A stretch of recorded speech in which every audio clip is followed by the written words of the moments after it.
Hello বন্ধুরা, সবাই কেমন আছো? আশা করি আলহামদুলিল্লাহ ভালো আছো। দেখো এখানে আমি কি করতে চাইতেছি। আসলে ওইখানে তোমরা দেখছো যে আমি এখানে হাঁস মুরগির জন্য মশারি দিয়ে আমার চেয়েছিলাম, কিন্তু বৃষ্টির কাল ভালোভাবে যদি ঘর বানাইতে যায় অনেক টাকা লাগবে। তাই আমি চাইতেছি এতটা খরচ না করতে। আপাতত আমি প্র্যাকটিক্যালি করে চাইতেছি, তো এই কারণে আমি ঘরটা ছোট, এখানে রান্ধি, এই যে এখানে রান্ধি। তো এই দিকটা রাখবো, পাতাগুলা সব আরেক ঘরের ভিতরে থাকবো। আর এই দিক দিয়ে তোমার এই যে লাল কাপড় দেখছো না, এদিক থেকে শুরু করে এই জায়গাটা মানে হাঁস মুরগি লেগে, এদিকে থাকবো মুরগি, আর এদিকে থাকবো হাঁস।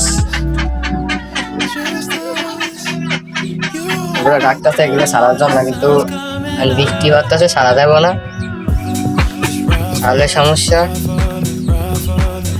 এটা অসুস্থ হয়ে গেছে চীনা হাঁস। এখনো ভালোভাবে আমি করি নেই, জনের অবস্থা খারাপ। এখানে সম্ভবত করে দেবো। আমার কাজটা করতে কমপক্ষে 3 ঘন্টা সময় লাগবো, 3 ঘন্টা মতো সময় লাগবো কাজটা করতে।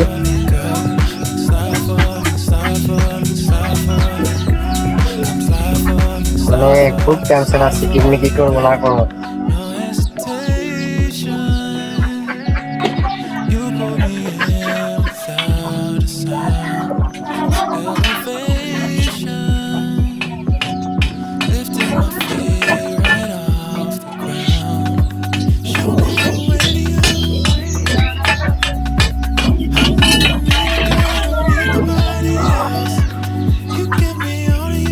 এইখানে বসাবো এইগুলো দিয়া।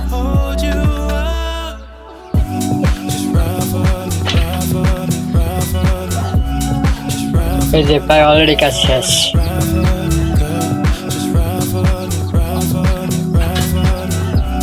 অলরেডি প্রায় কাজ শেষ, এখন শুধু চার্জি লাগাবো আর সবগুলো বানাবো।